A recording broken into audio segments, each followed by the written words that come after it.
Prions ensemble.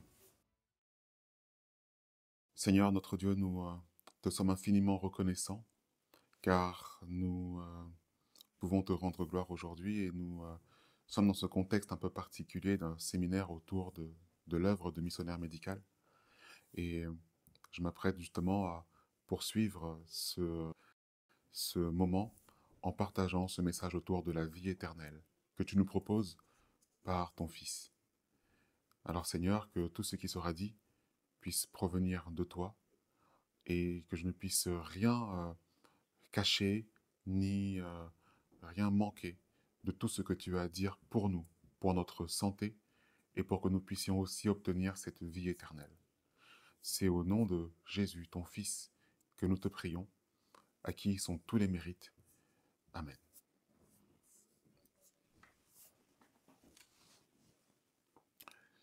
Chers amis, donc aujourd'hui, je vous propose de voir ensemble ce thème autour de la vie éternelle. Comme je l'indiquais justement dans la prière, nous sommes dans un contexte un peu particulier de séminaire autour de l'œuvre de missionnaire médical. Ce qui veut dire autour de la santé. Et quel est le point culminant de la santé, justement? N'est-ce pas la vie éternelle elle-même, lorsque notre santé, à son paroxysme, à son plus haut niveau, ne subit plus aucune tare de la vie, ne subit plus aucune douleur et ne subit plus aucune maladie. On parle alors de vie éternelle. On parle alors d'immortalité. Et en ce qui concerne la vie éternelle, il y a un verset que nous connaissons parfaitement bien et qui se trouve dans le livre de Jean au chapitre 17 et le verset 3. Lisons donc ensemble le texte de Jean au chapitre 17 et le verset 3. Or, c'est ici la vie éternelle, c'est qu'ils te connaissent, toi, le seul vrai Dieu, et Jésus-Christ que tu as envoyé. Qu'est-ce que la vie éternelle? C'est de connaître le seul vrai Dieu et Jésus-Christ que tu as envoyé.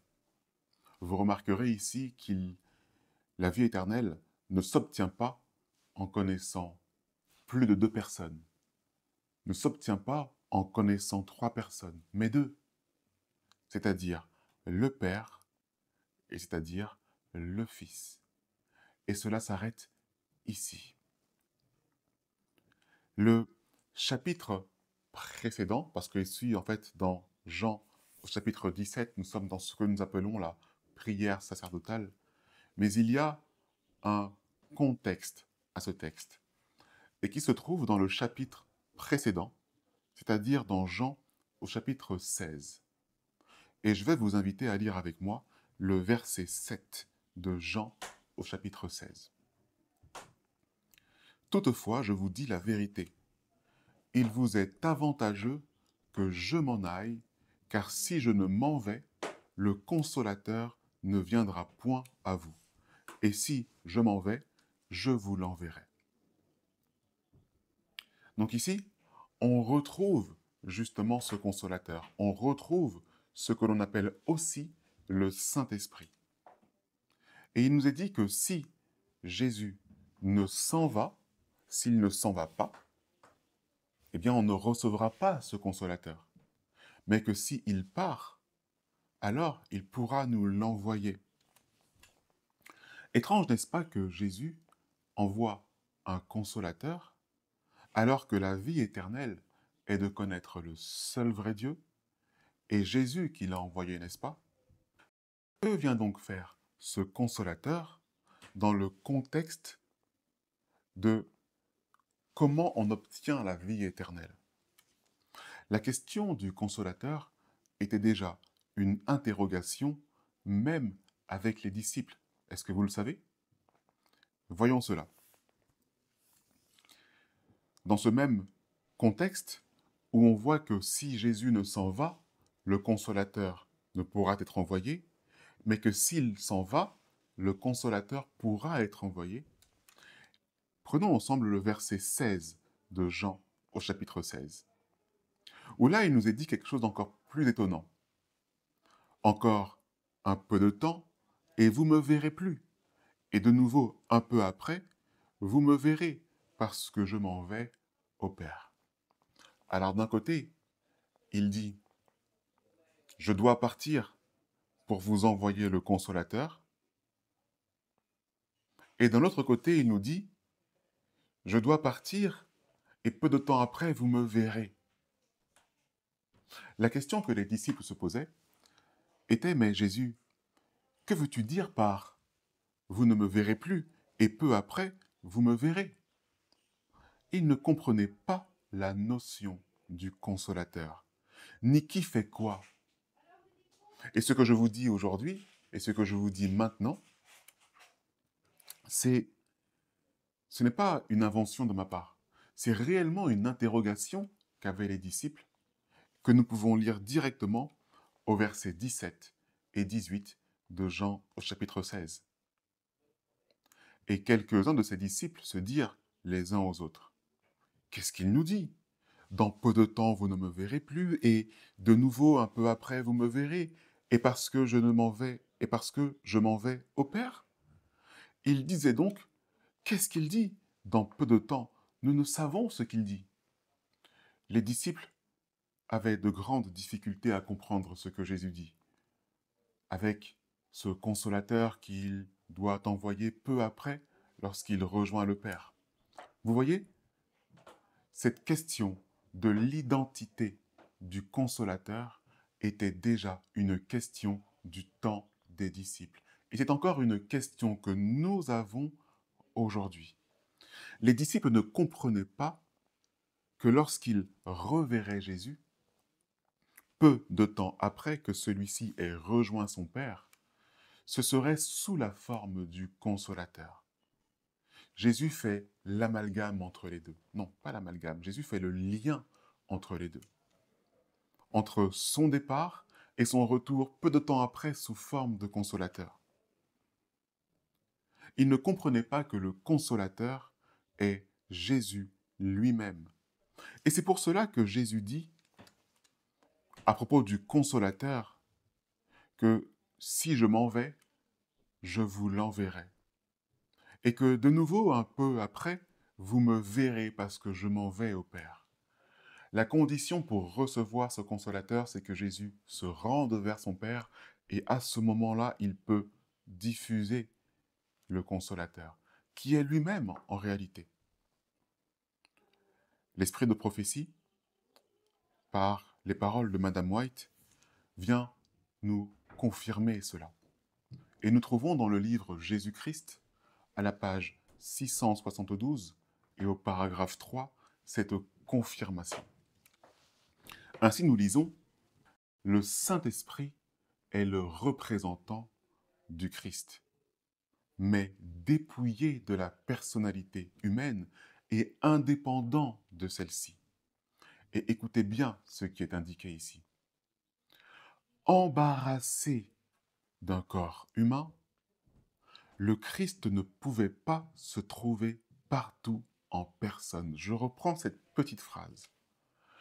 Embarrassé d'un corps humain, le Christ ne pouvait pas se trouver partout en personne. Il leur était donc avantageux qu'il s'en allât au Père et leur envoya l'Esprit pour lui succéder sur la terre. Dès lors, personne n'aurait un avantage découlant de sa présence dans un endroit plutôt que dans un autre, ou de son contact personnel avec le Christ. Grâce à l'Esprit, le Sauveur serait accessible à tous, de sorte qu'il serait plus près de ses disciples que s'il n'était pas monté au ciel. Grâce à l'Esprit, le Sauveur serait accessible à tous.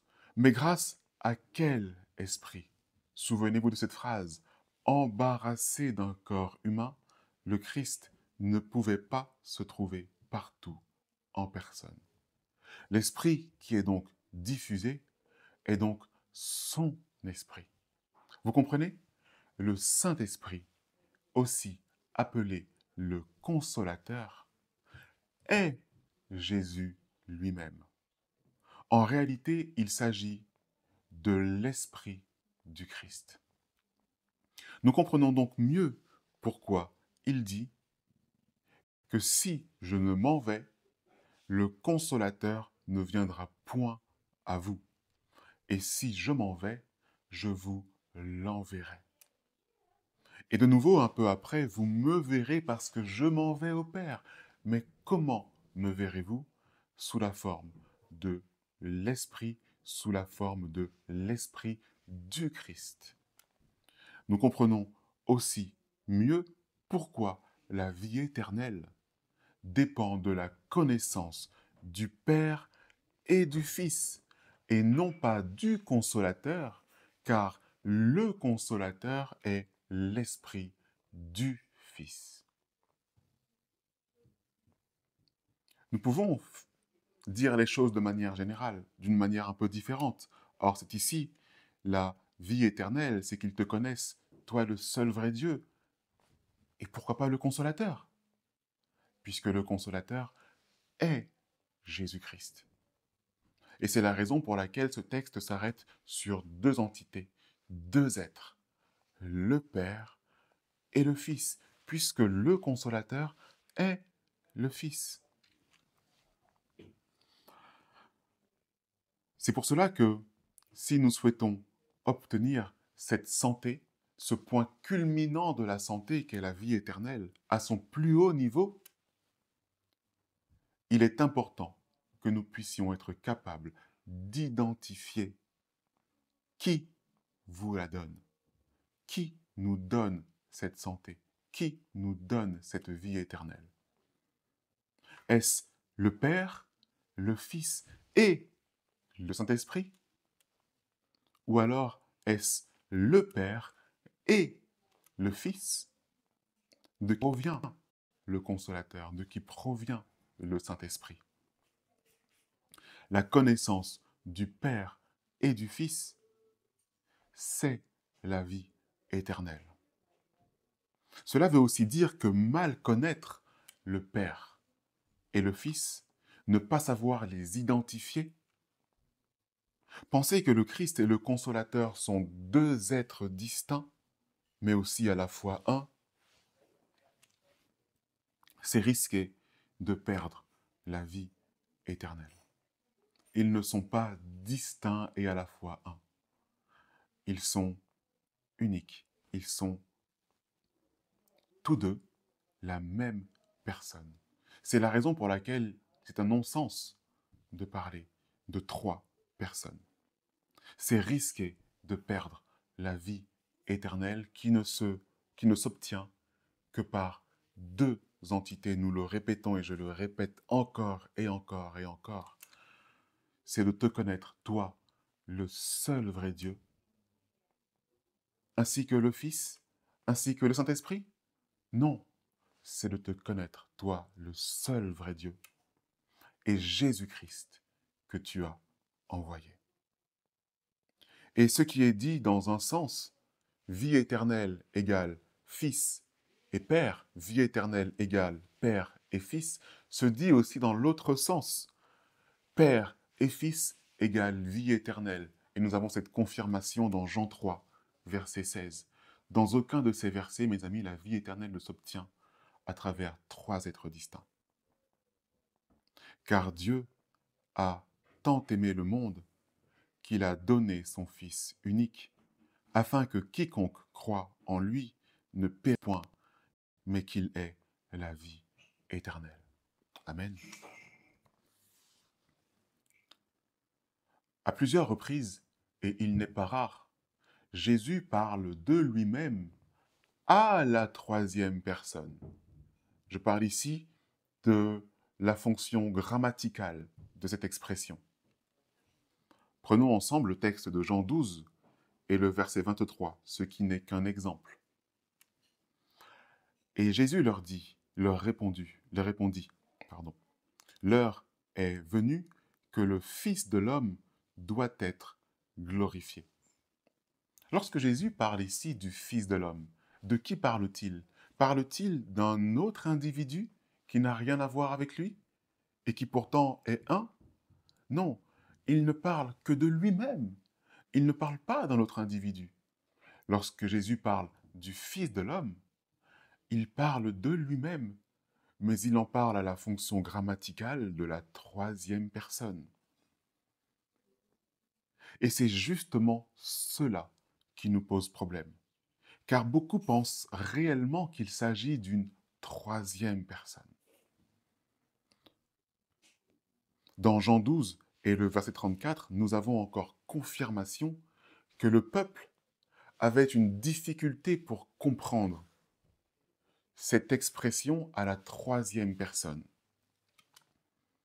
Le peuple lui répondit: « Nous avons appris par la loi que le Christ doit demeurer éternellement. Comment donc dis-tu qu'il faut que le Fils de l'homme soit élevé? Mais qui est ce Fils de l'homme » Le peuple ne comprenait pas qui est le Fils de l'homme dont Jésus parle à la troisième personne, mais de lui-même. Le peuple de son époque s'y perdait aussi et ne comprenait pas que Jésus, en parlant du Fils de l'homme, parlait aussi de lui-même. Ainsi, lorsque Jésus parle du Consolateur, il parle de lui-même.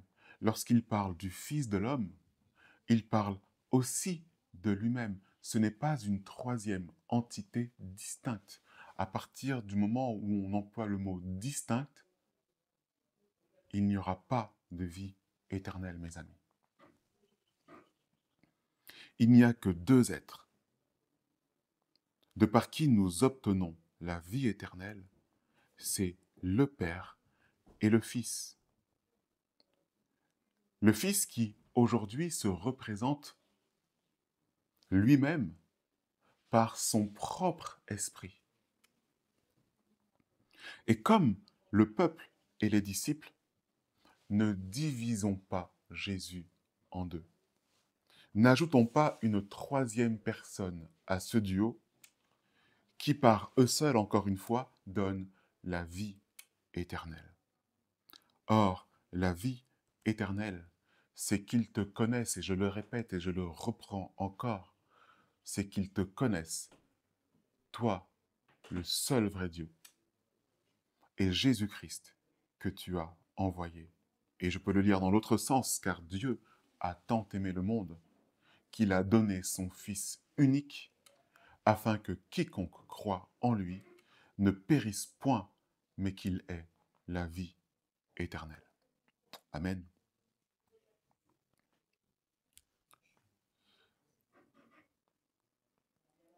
Connaître le Père et le Fils, mes amis, vous amène à la vie éternelle.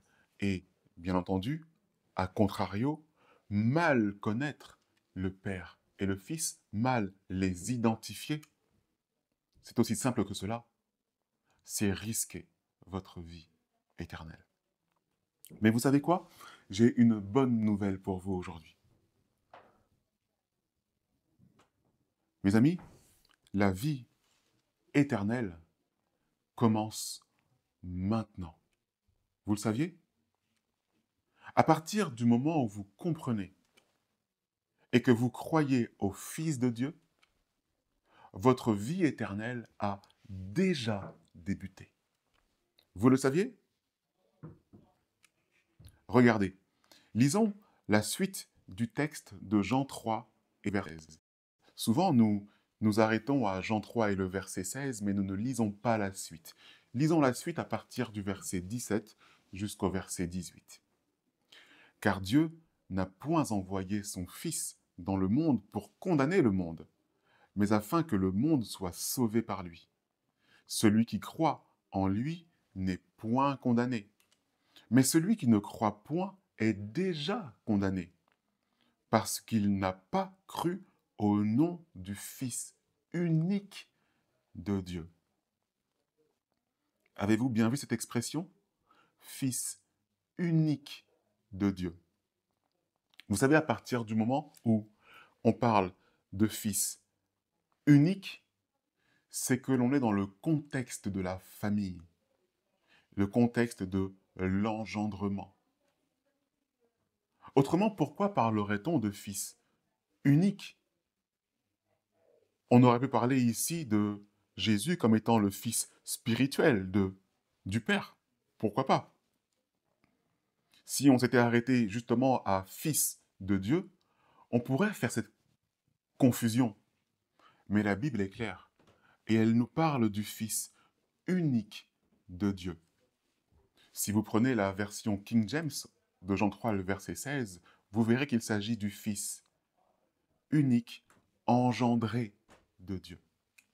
Oui, nous sommes dans un contexte familial de l'engendrement. Jésus étant le Fils unique, engendré de Dieu.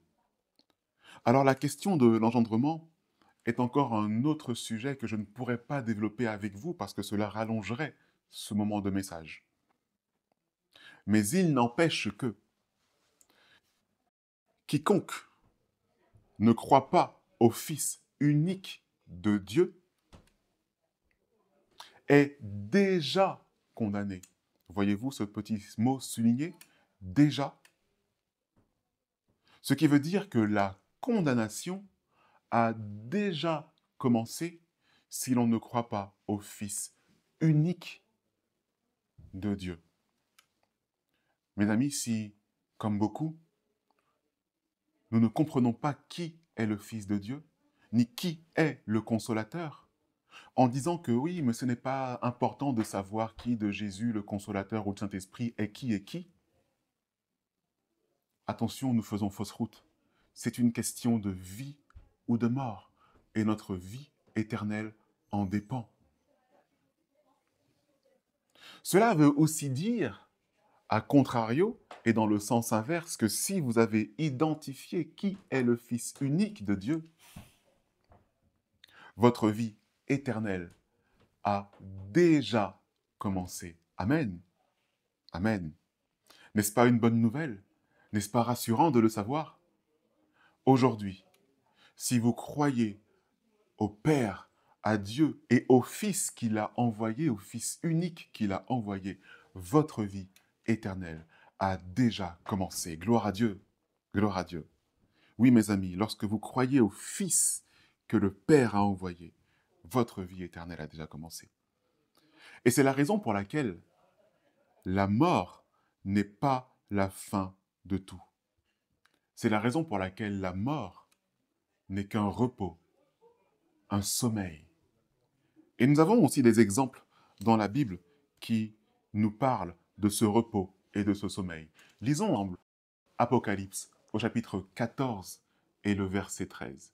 Apocalypse au chapitre 14 et le verset 13. D'ailleurs, dans le contexte de ce texte, nous sommes juste après le message des 3 anges.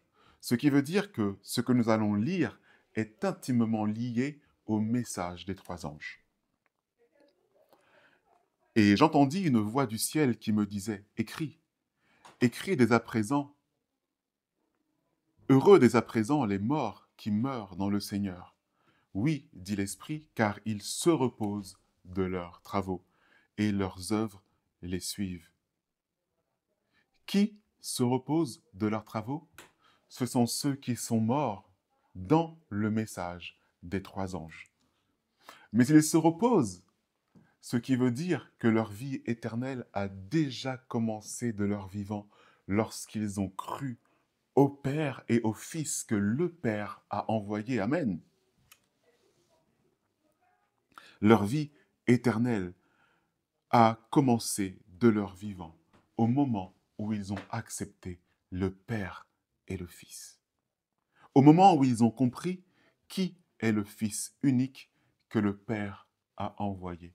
Ainsi, la mort n'est plus la mort, mais juste un sommeil.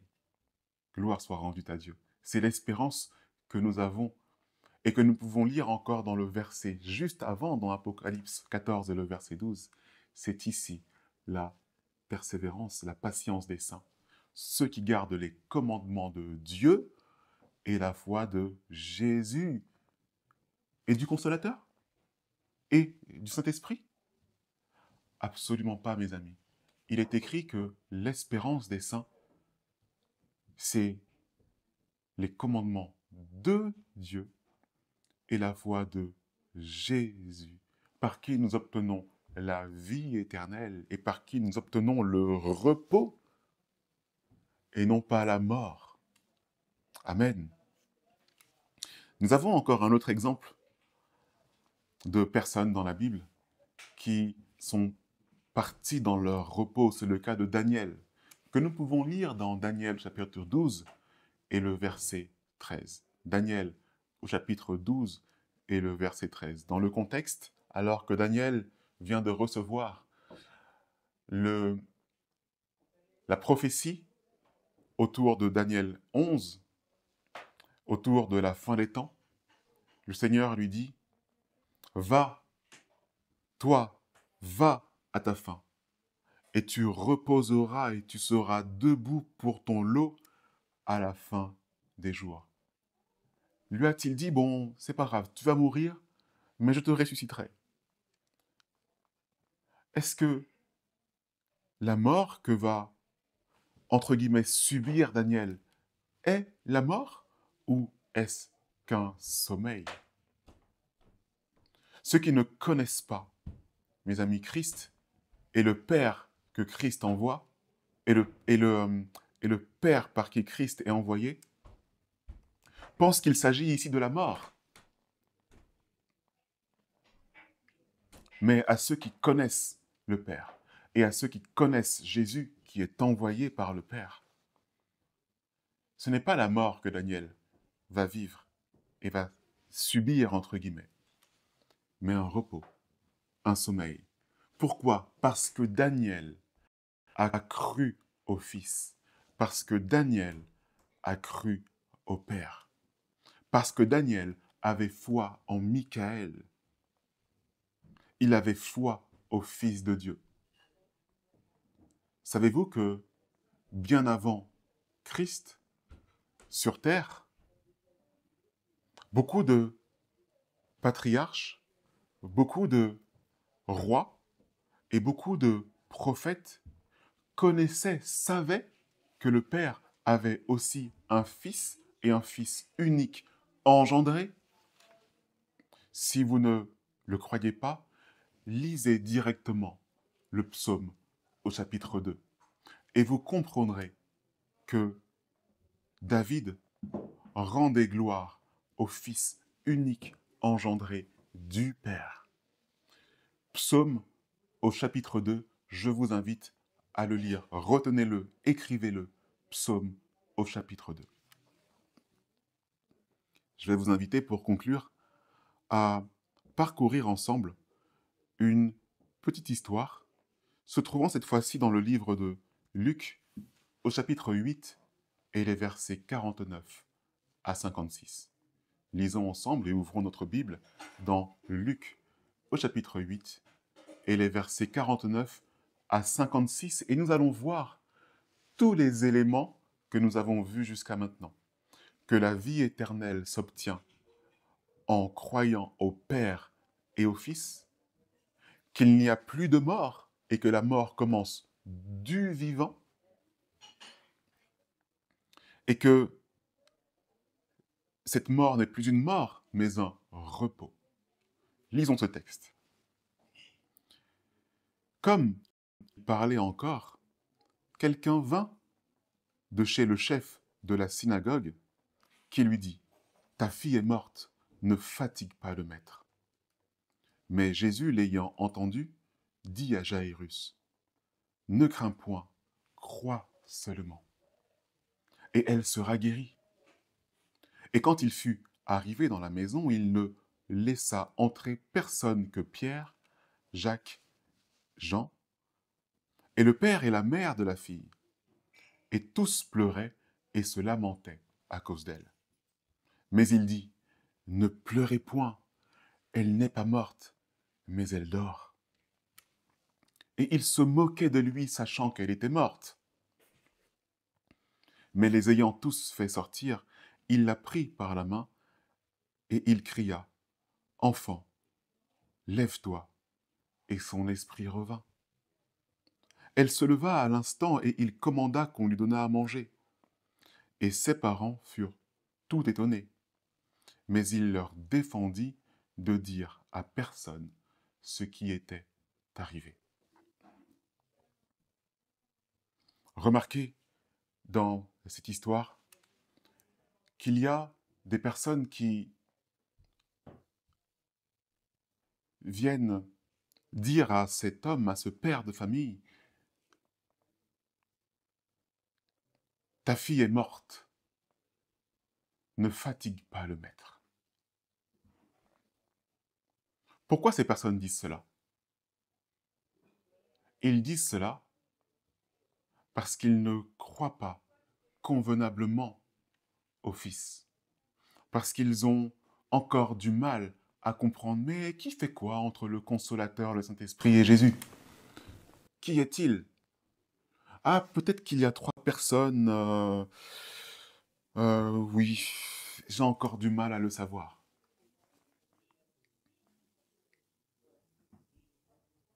Tant qu'ils ne sauront pas, tant qu'ils n'identifieront pas qui est le Fils, ils ne pourront pas avoir la certitude de la vie éternelle. Tant qu'ils ne croiront pas que le Fils et que le Consolateur est l'Esprit du Fils,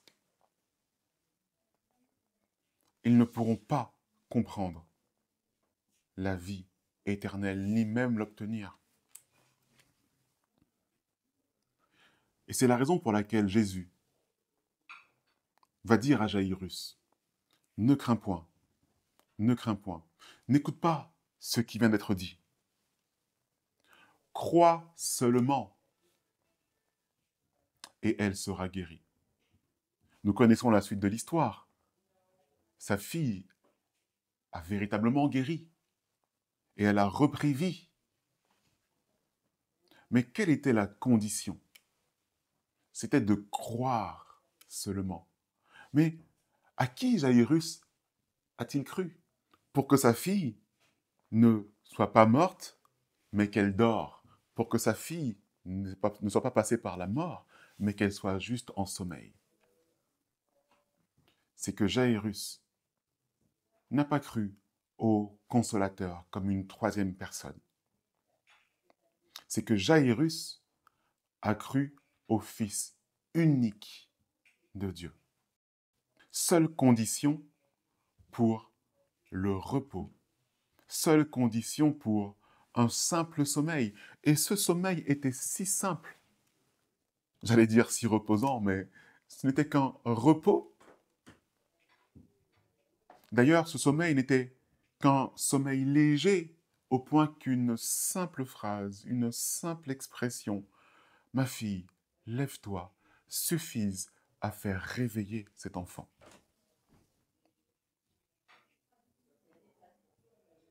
À la voix de l'archange. Qui est l'archange? C'est Michael, à qui Daniel a cru. Au son de la trompette, qui est à peu près le réveil que nous utilisons tous les matins pour nous lever, de manière habituelle pour sortir de notre sommeil. Ceux qui sont morts en Christ se lèveront premièrement, Amen, parce qu'ils auront entendu la voix mélodieuse. De qui? Du Consolateur. Et donc, de l'Esprit du Christ. Et non pas du Consolateur comme une troisième personne.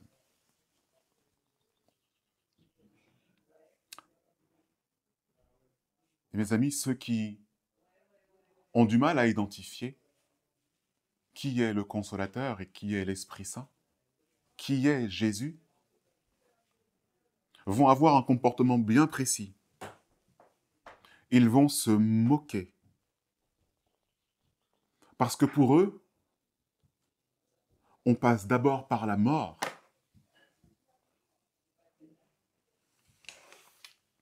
Et même s'ils disent, mais je crois au sommeil, je crois au repos. Il n'empêche qu'ils croient toujours au consolateur comme un troisième être. Et ils vont risquer leur vie éternelle. Et de manière intrinsèque, ils ne s'en rendent pas compte. Mais ils parleront de mort, là où il nous faudra parler de sommeil.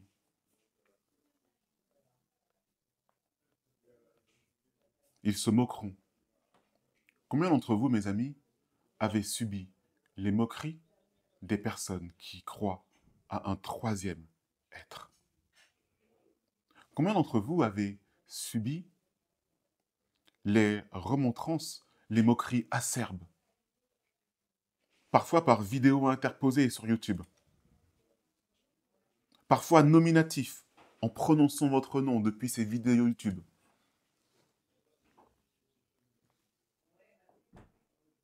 Parfois, vous êtes là à côté avec quelqu'un qui ne connaît pas encore la vérité sur Dieu, qui ne connaît pas encore la vérité sur Christ. Et il va vous dire, ben, ne me fatiguez pas avec ces histoires, c'est pas important. Savoir qui de Christ, qui du Saint-Esprit, qui du Consolateur, qui est qui fait quoi. C'est pas ce qui est important. Ce qui est important, c'est de croire en Dieu. Mais de quel Dieu allez-vous croire? Si vous n'avez pas une vision claire sur qui est qui, vous risquez votre vie éternelle. Si vous n'avez pas une vision claire sur qui est qui, vous êtes dans la même condition que les disciples.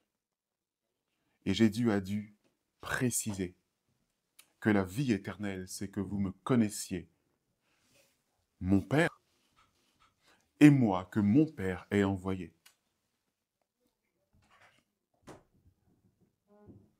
Or, la vie éternelle, c'est qu'ils te connaissent, toi, le seul vrai Dieu, et Jésus-Christ que tu as envoyé. La vie éternelle, selon une seule et même condition, mes amis. Le Père et le Fils. Amen.